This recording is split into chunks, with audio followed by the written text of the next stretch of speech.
कह रहे थे जब हम हेयर एंड नाउ और प्रेजेंट मोमेंट की बात करते हैं तो उसमें भी हमारा माइंड तो एक्टिव रहता ही है।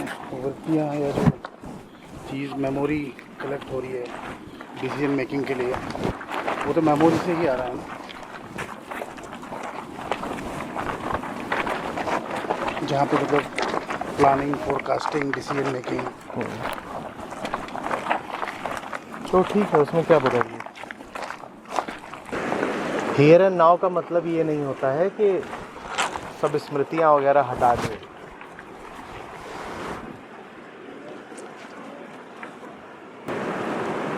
हियर एंड नाउ वो बिंदु है जिस पर मन केंद्रित है। केंद्रित रहने के बाद वो कहीं को भी आए जाए उससे कोई फर्क नहीं पड़ता। तो अगर आप कहीं से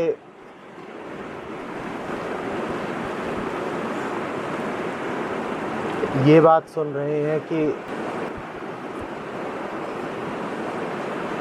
इसी पल में रहना है, ना आगे जाना है ना पीछे जाना है, तो वो बात निरर्थक है।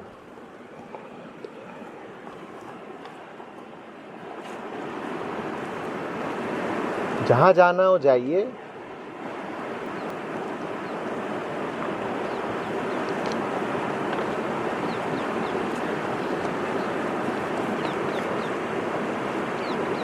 पतंग उड़ती है ना आसमान में, कहीं को भी उड़ सकती है, आगे पीछे दाएं बाएं ऊपर नीचे, और ज़रूरी नहीं है कि उड़ती भी रहे, नीचे भी आ सकती है। सब ठीक है जब तक डोर सही हाथों में है। आपको अतीत में जाना है जाइए, आपको भविष्य में जाना है जाइए, आपको यहाँ के बारे में सोचना है सोचिए, आपको कहीं और के बारे में सोचना है तो सोचिए। सही होकर सोचिए, सही जगह से सोचिए।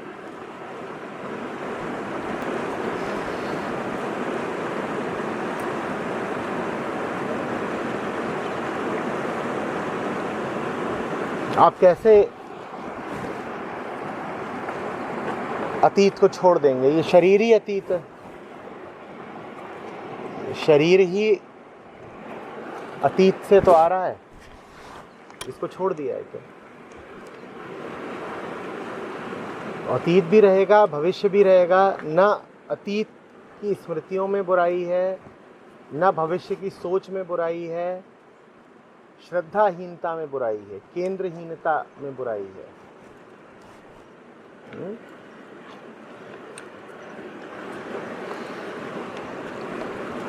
अगर श्रद्धा युक्त हैं आप और भविष्य के बारे में सोच रहे हैं तो वो सिर्फ एक ख्याल होगा। उस ख्याल में एक डरा हुआ मैं नहीं मौजूद होगा। और श्रद्धा नहीं है, केंद्र नहीं है, तो आप जब भी भविष्य के बारे में सोचेंगे डर डर के सोचेंगे, अपनी सुरक्षा के प्रति चिंतित होकर सोचेंगे।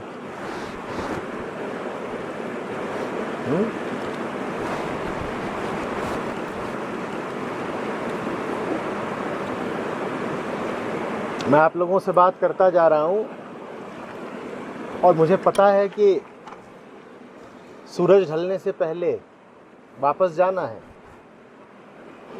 तो क्या मुझे भविष्य का कोई ख्याल नहीं है? बिल्कुल है। किसने कह दिया कि अध्यात्म में भविष्य के लिए कोई जगह नहीं है?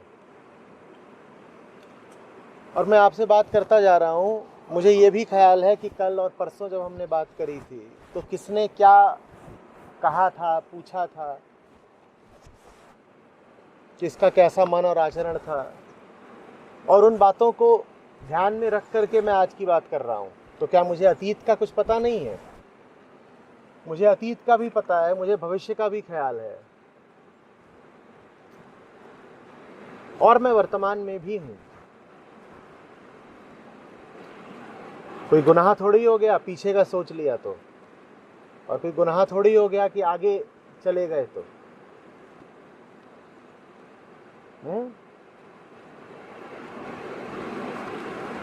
पर ये आजकल आध्यात्मिक फैशन है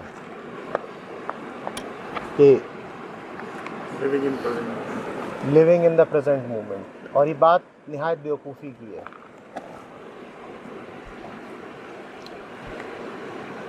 समय की धारा है, पीछे भी है, आगे भी है, यहाँ भी है।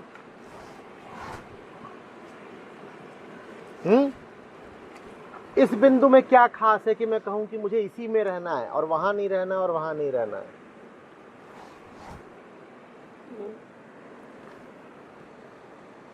हाँ? पानी यहाँ भी है, पानी वहां भी है, पानी वहां भी है।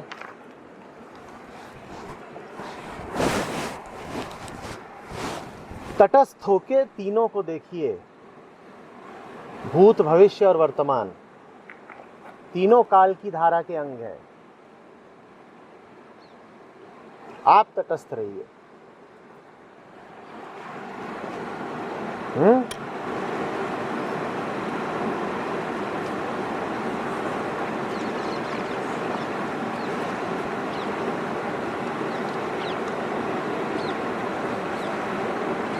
जो सत्य को समर्पित है, समय उसका क्या बिगाड़ लेगा? उसको क्या खौफ लगेगा कि अरे मैं तो अतीत के बारे में सोच रहा हूँ। ठीक है, खेल है, अतीत के बारे में भी सोच लिया, खेल है, आगे के बारे में भी सोच लिया। हाँ, अतीत से हमें कुछ चाहिए नहीं, भविष्य से भी हमें कुछ चाहिए नहीं। जो चाहिए था वो मिला हुआ है। तो स्मृतियों के माध्यम से कोई चाहत नहीं पूरी कर रहे हैं, भविष्य के माध्यम से कोई क्षतिपूर्ति नहीं कर रहे हैं। ठीक है? कोई आपसे पूछे कल क्या है, तो आप कहोगे अरे ये तो आध्यात्मिक गुनाह कर दिया तुमने, ये क्या पूछ दिया कि कल क्या है? अरे कल अगर सोमवार है तो बोल दो कि कल सोमवार है, या ये बताओगे कि मैं तो सिर्फ प्रेजेंट में जीता हूं, आगे की सोचना गड़बड़ बात है। कल सोमवार है तो है, कल सोमवार है इस बात से ना हम छोटे हो गए ना हम बड़े हो गए, उसका हमारे मैं से कोई लेना ही देना नहीं। तथ्य मात्र है कि कल सोमवार है, और बीते कल में क्या था? शनिवार था। शनिवार ना हमको छोटा कर गया ना बड़ा कर गया, एक बात है, बात खत्म।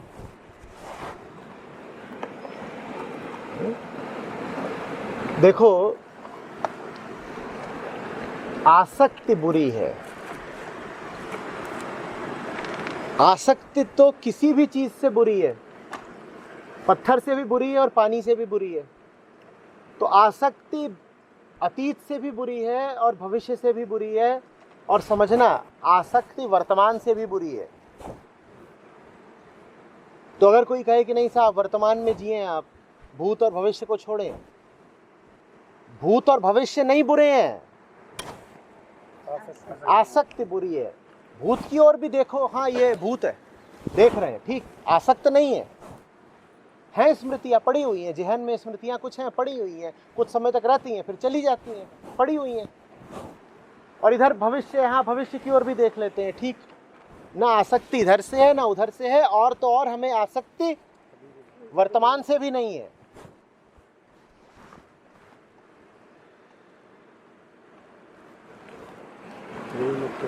यही मुक्ति है, भूत से भी मुक्ति, भविष्य से भी मुक्ति और वर्तमान से भी मुक्ति।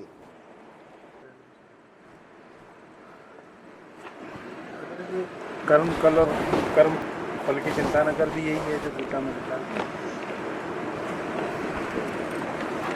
फल की चिंता तो जो भूखे हों वो करें। हमारा पेट भरा हुआ है, हम फल की क्या चिंता करेंगे? हमारा पेट, अगर पेट भरा हुआ है तो कर्म क्यों कर रहे हो? हम थोड़ी कर रहे हैं, वो तो होता रहता है। कर्म तो प्रकृति का खेल है, कर्म तो लगातार चल ही रहा है।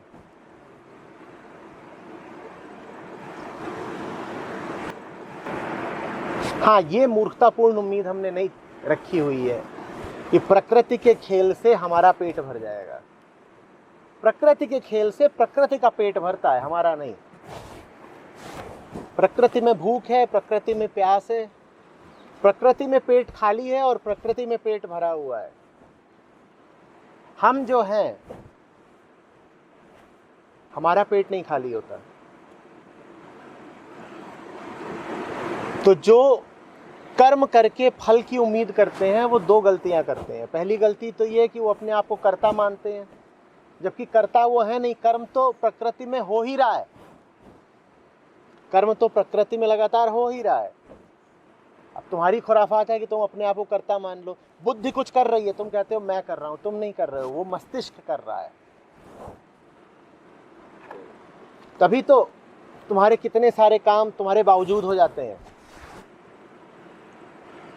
तुम्हें क्रोध आ जाता है अचानक से, तुम सोच समझ के गुस्सा करते हो क्या? तो तुम गुस्से के कर्ता कहाँ हुए? वो तो प्रकृति का काम है, भेजे का और रसायनों का काम है। समझ में आ रही है बात? तो पहली बात तो तुम कर्ता हो नहीं, कर्ता है प्रकृति और तुम अपने आप को व्यर्थ कर्ता मान रहे हो। और दूसरी बात, उन सब कर्मों का जो फल है वो उन कर्मों के कर्ता को ही मिलेगा। जो कर्ता वो भोक्ता। कर्ता कौन है? तो उसका फल भी किसको मिलेगा? तुम्हें तो मिलेगा ही नहीं। तो तुम एक नहीं दो गलती कर रहे हो। पहली बात तो व्यर्थ कर्ता बने जहां तुम हो नहीं, और फिर कर्ता बन के ये भी सोच रहे हो कि हमें फल मिलेगा। जैसे कोई शराबी पड़ा हो सड़क किनारे, सामने से बसें जा रही हो, तो पहला ख्याल तो उसको यह आए कि मैं बस का ड्राइवर हूं, और दूसरी उम्मीद वो ये पाले कि अब ये बस मुझे दिल्ली से लखनऊ पहुंचा देगी। उसने कितनी गलतियां करी हैं?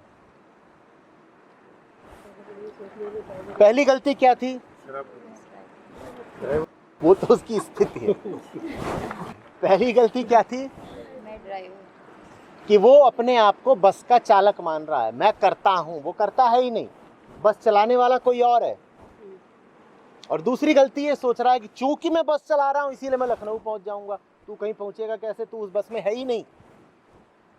पहुंचेंगे वो जो उस बस में सवार हो। प्रकृति में जो खेल चल रहा है उसका फल भी मिलता, और जो बस चल रही है उसके द्वारा यात्रा पूरी होती है बस के यात्रियों की, उनकी थोड़ी ही जो उस बस से बाहर है। तुम प्रकृति की बस से बाहर हो।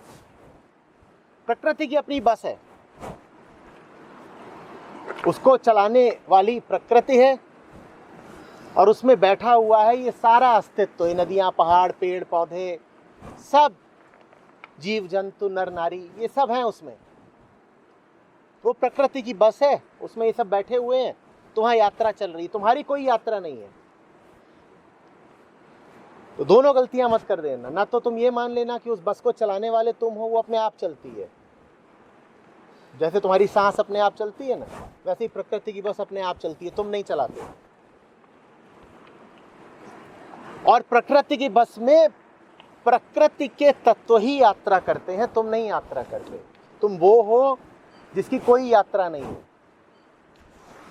तुम वो हो जिसका कोई परिवर्तन नहीं है, तुम वो हो जिसे कभी कोई फल नहीं प्राप्त होता। जब तुम्हें कोई फल मिलते ही नहीं तो कोई फल तुम्हें आकर्षित क्यों कर रहा है? कोई फल तुम्हें क्या स्वाद दे देगा? किसी भी फल का तुम्हें लालच क्यों है? अच्छा फल बुरा फल छोड़ो, तुम वो हो जिसे कोई फल कभी मिलता ही नहीं है। तो अच्छा फल कौन सा और बुरा फल कौन सा? फल अच्छा होगा तो किसके लिए अच्छा है? प्रकृति के लिए। और फल बुरा है तो किसके लिए बुरा है? तुम्हारे ऊपर कोई फल लागू ही नहीं होता। ये निष्काम कर्म है। निष्काम कर्म का अर्थ होता है कि तुम करता ही नहीं हो बेटा। तुम करता ही नहीं हो, कर्म का क्या सवाल है?